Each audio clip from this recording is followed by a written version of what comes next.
everyone, Amy here with Never Grow Up Vacations, and now it's time to come fly with Amy. Today I'm going to do a little bit of a debrief and a review of my Disneyland trip. I was just there this past week. I went September 6th through the 10th, which is a total of 4 nights. I flew from Philadelphia to LA. And I'm just going to talk a little bit about my trip. Hopefully you get to learn a couple tips and tricks as you're thinking about your next Disneyland trip, as I notice a lot of people don't go to Disneyland. You have your regulars, don't get me wrong, but Disney World is a much more frequent destination, especially if you're on the East Coast.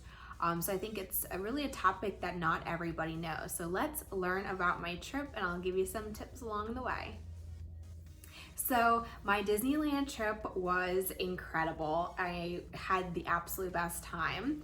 Full disclosure, this was a solo trip. I went completely by myself. This was my second Disneyland trip. My other Disneyland trip was also solo. I don't mind traveling by myself. I know a lot of people either get nervous about it or just feel awkward, but me, I am like having the best time of my life by myself. It's the best way to treat yourself. So first I'll talk a little bit about my hotel. So I stayed at the Hilton Anaheim, which is considered a good neighbor hotel of Disneyland. So keep in mind, Disneyland is a lot smaller than Disney World, right? You have your Disney World, it's like this big, you got your parks, and then you got all your resorts, and then you got even more hotels outside of that area, right? So the whole Disney World scope, huge, lots of options. Completely opposite in Disneyland. You have 2 parks. You have Disneyland Park, and then you have Disney's California Adventure, which I'm going to talk about a little bit later here today. You then have hotels within the walking distance. So you have 3 on-site properties at Disneyland. You have Paradise Pier, which is considered the kind of like moderate option. And then you have Disneyland Hotel, and then you have the Grand California, and both of those are more of your deluxe end type of hotels. So only 3 on-site hotels, but then your good neighbors are typically within about a mile distance or so. So the Hilton Anaheim being one of those. The great thing about those good neighbor hotels is you can book packages directly through Disneyland with both your hotel and your tickets. And that's something you could do through a travel agent like myself. So the Hilton Anaheim was about a mile away, walking distance, which was fantastic. I had the best stay. I highly recommend this hotel. Granted, it's connected to the convention center, and right now conventions really still aren't quite a thing yet, so it was quiet. The hotel was very empty. I barely saw anybody, but I had the nicest little corner room. I had a theme park view, which was a complimentary upgrade. Thank you, Hilton, for that. I am a Diamond Hilton Honors member, so because of that, I often do get upgraded. Another tip and trick, Hilton has changed some of their benefits a little bit for our benefit. So now, instead of getting, in most cases, it used to be your free breakfast, you now get a food and beverage credit, which can be used towards any type of food and beverage, including alcohol. So it's really a great benefit. So at this Hilton, being a Diamond member, I ended up getting $12 a day. So times that by 4, and that's a little bit of money. I mean, every day it covered my breakfast at Starbucks, which there's a Starbucks in the lobby, a real Starbucks too. And it also covered, I usually had an afternoon cocktail, and it ended up covering that too. So really, when you add that in to the overall hotel experience, that's a huge benefit. Parking on site is $24 a day, which is a little bit steep. So if you can avoid having a car, it will help you save some costs. But overall, the hotel was great. They have a beautiful pool area. Right now, they do have a restaurant, but it's closed right now just with capacity being so low. So your dining options are Starbucks in the morning. You have a lobby bar, which opened up around 11 each day. It was like an 11 to late type thing. And then your pool bar, which also had bites as well. And that was more of your 11 to 5-ish type setup. But overall, walking distance. I will admit though, it is about a mile. Took me about 15 minutes each way. As the week grew on, my feet got more tired. So full transparency, I did Uber and Lyft quite a bit as I'm getting older, y'all. And my feet started hurting. So I ended up Ubering and Lyfting throughout the day to get back to my hotel to relax. And the Uber was only anywhere between $7 and $12. $12 was like the max I paid, which for me, saved my feet that walking, totally worth it. So yes, I do recommend the Hilton Anaheim. So first I'm gonna talk about Disney's California Adventure. I did have a 3-day park hopper ticket, so I was able to bounce back and forth. So first and foremost, Disney's California Adventure just opened up the Avengers campus and it is amazing. So immersive, so fun. The top attraction there right now is called Web Slingers. It's a little Spider-Man kind of VR game. It's cool. You get to shoot as if you're Spider-Man, and there's no guns. Like there's no like pew pew pew pew. You use your hands and you're like shoo shoo shoo shoo shoo. So fun. Super super high tech. So that is running on virtual queue, just like Rise of the Resistance. So 7 a.m. Pacific time, obviously. 7 a.m. you got to be on there on the app, the Disneyland Experience app, and get your boarding group for some time throughout the day. I got a boarding group every day. It was not difficult at all. So keep that in mind. But the Avengers campus is amazing. Also at Disney's California Adventure is Pixar Pier, which is hot, and also Cars Land, which is another great spot. Of course, there's more, but I'm not going to go into a full, 30-minute conversation about DCA. So keep in mind, the rides are a lot different than Disney World. You're going to have some similarities. For example, Radiator Springs Racers over in Cars Land is pretty similar to Test Track in Epcot. Guardians of the Galaxy Mission Breakout used to be Tower of Terror, is now Guardians of the Galaxy themed. Super cool, right? So that's one of the reasons why I like Disneyland as a whole is you'll feel touches of Disney World, but it'll be different, it'll be newer, it'll be more high tech. So I think that's something everyone needs to experience because it was really cool. Lines were short. The parks at Disneyland, both DCA and Disneyland, can be a little bit deceiving. Keep in mind, instead of having a park that's this big, you're having a park that's this big. So you may look at your walkways and your pathways and you're like, oh my gosh, this is so crowded. It's just an appearance. There's a lot less space to spread out, so naturally it's gonna look like there's more people, but there's not. So in Disney's California Adventure, the longest I waited for a line was 30 minutes. And that was just specialty rides, and I'll explain that in a minute. Single rider is available. I was able to single ride Radiator Springs Racers, which saves you a ton of time. Goofy's Flight School was single rider sometimes, and the Incredicoaster was also single rider sometimes. So that's a really great way. If you don't mind splitting up with your party, a lot of those single riders were walk-ons. And if they weren't walk-ons, I probably waited about 10 minutes. So hot tip, single rider line is your jam. So I do want to talk briefly about Halloween at DCA. The coolest thing, 2 cool things that happened. Cars Land was decorated for Halloween. Like the whole thing was decorated for Halloween. It was so cool. I'm doing a TikTok on that, so be sure to look me up, Come Fly with Amy. I'm on TikTok. All types of fun travel TikToks. And then the second coolest thing was Guardians of the Galaxy Mission Breakout. They did a Halloween overlay at night called Monsters After Dark. Same ride, but all the exhibits changed, all the music changed, the lights changed, the whole ride changed. It was absolutely incredible. I will say though, that ride is scary. It's actually like there's warnings up that if you have small children, don't do that because they might get real scared. It was a little scary. I actually jumped a little bit myself and I'm kind of old. So that's Halloween at DCA. Lastly, I wanted to talk about food at DCA. So I ate at Lamplight Lounge, which was fantastic. Again, it's a lounge, so remember a nice, big, very nice cocktail list, which I did enjoy a cocktail. But then you really have light bites, which for me personally, I don't mind eating light for like lunch. So I ended up getting a Brussels sprouts Caesar salad, delicious. And I also got some potato skins, which were fantastic. So again, just light bites to kind of heavy snacking, if you will. I also dined at Pim's Kitchen. Pim's Test Kitchen is the official name. And that is over at Avengers Campus. And that has super innovative food. And I had a giant Caesar salad, and it had a crouton that was like this big. It was fantastic. So I really enjoyed that.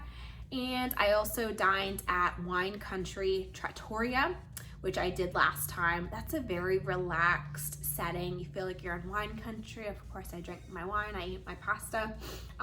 It's your traditional Italian, but it's most of their dining is al fresco, so that's, you know, a really nice option for enjoying the beautiful California weather. Now let's talk about Disneyland Park. Disneyland Park is just a couple steps away from Disney's California Adventure. When I say you can park hop, there's a esplanade that you can just walk on by. It's like literally when I say 20 steps, it's 20 steps. So I do highly recommend the park hopper option. Another benefit of that park hopper option is you get an option of 2 virtual queues. So remember I said Web Slingers is on virtual queue, so is Rise of the Resistance. Whichever park you start at first, you have to go for the virtual queue for. So for example, Disneyland Park is your first park reservation of the day. You have to try for a Rise boarding group. But at 12 o'clock, they do a second drop. So let's say I go to Disneyland Park, I get my Rise, virtual queue at 7, 12 o'clock, I can try for Web Slingers. So it's really cool because you can have that 2 virtual queue option. So that was something new I learned. Every day I rode Rise and every day I rode Web Slingers, which is so cool, right? So Galaxy's Edge is exactly the same as it is in Disney World. Rise of the Resistance is exactly the same, still incredible. Same layout, everything is exactly where it's supposed to be, same size. So I thought that was really cool to see because I didn't really know what to expect out of that. But at any rate, Disneyland Park is a little bit more of your classic, more of your nostalgic park, less thrill rides than over at DCA. But the really cool part is being able to compare the rides from Disney World to Disneyland Park. A lot of similar rides, Splash, Pirates, Jungle Cruise, Haunted Mansion, but they're way different. So that's something I personally really enjoyed this trip, was again just comparing. This was also the first time I rode Space Mountain. It was a refurbishment last time I went, so I never got to ride it, so that was cool riding that for the first time for me. Obviously the castle is way smaller, which is just a little dinkier, but it's beautiful, and it's great to watch fireworks. Disneyland Park does have fireworks. They also have a projection show on Main Street. They do not do fireworks every night. This is like really important. Typically only weekend nights you'll get fireworks at Disneyland Park. So just be mindful of that when you book your trip. If you are dead set on seeing fireworks, check the schedule, make sure it's a firework night. If they don't have fireworks, it's just the projection show, which I still highly recommend. I went to see it one night and it was so fun. It was a Halloween themed. It was all kinds of Haunted Mansion, Jack Skellington stuff. It was fun. And it was almost like a rave. Like everything in Disneyland is kind of like a rave because it's all projection throughout Main Street and the castle. So a little bit more high tech than you will in World. Speaking of Halloween stuff, so cool. It was amazing. I rode it twice. Haunted Mansion Holiday is featured now through January, which is the overlay on Haunted Mansion. And it is a full Nightmare Before Christmas overlay, and it was incredible. Like, it was the most amazing overlay I've ever seen in my life. I'm sad that it's not in Disney World.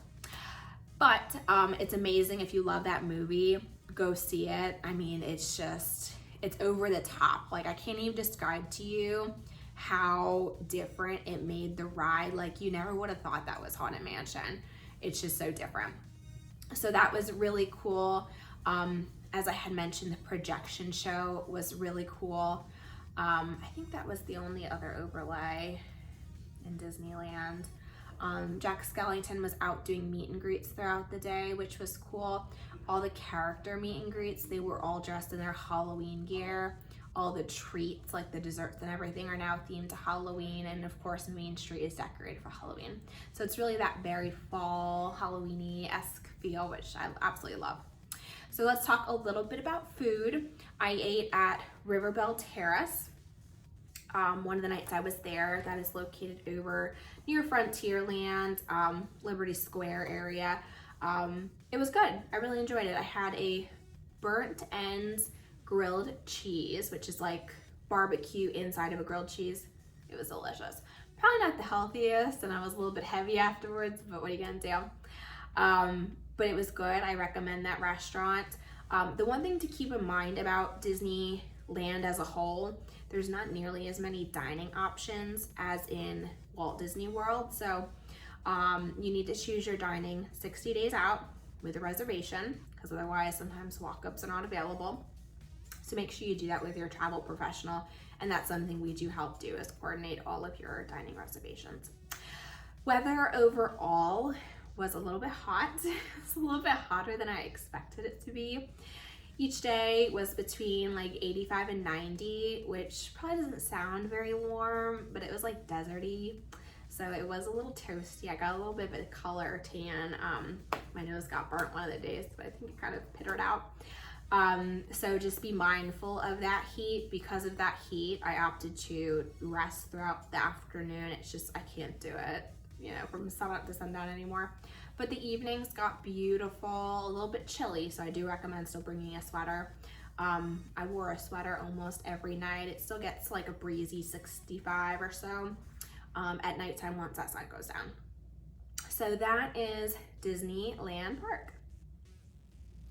The last thing I'm going to talk about today is my tips and tricks for getting to Anaheim. So for those of you who don't know, and this is a little bit different than World, Disneyland is located in Anaheim. Your closest airports typically, most people fly into LAX, which obviously is very accessible for most major cities, direct. You can also go to Long Beach. You can also go to Santa Ana.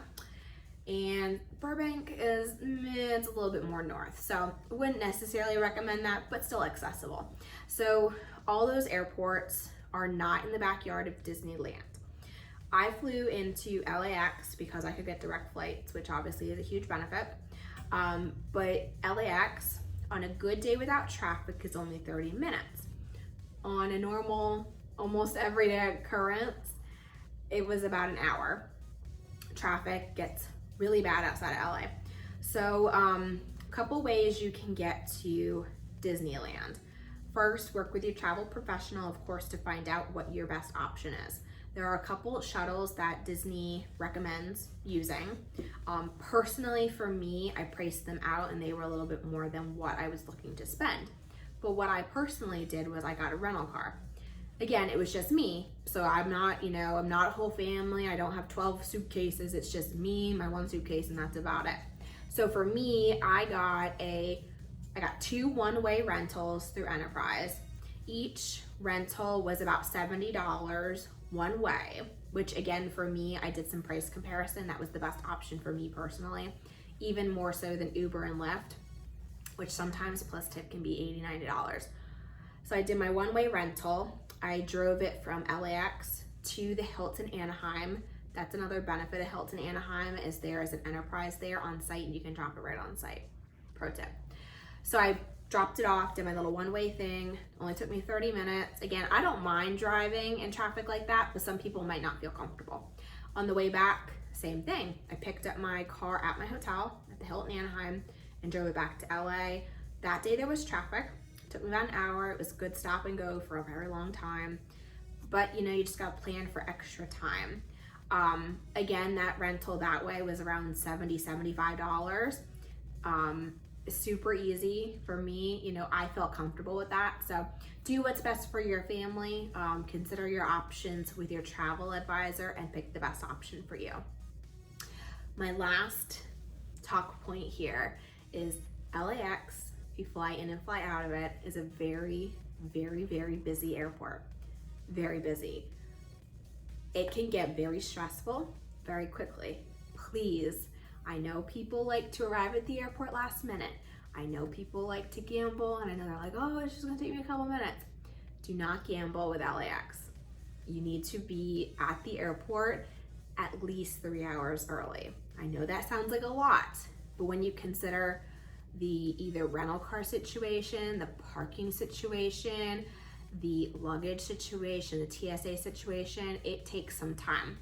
And for me, luckily, I flew out on a Friday and my flight was at 11:30. So I think I got to the airport about 8:30 in the morning. It only took me about 45 minutes to do all of that. But keep in mind, I have pre-check.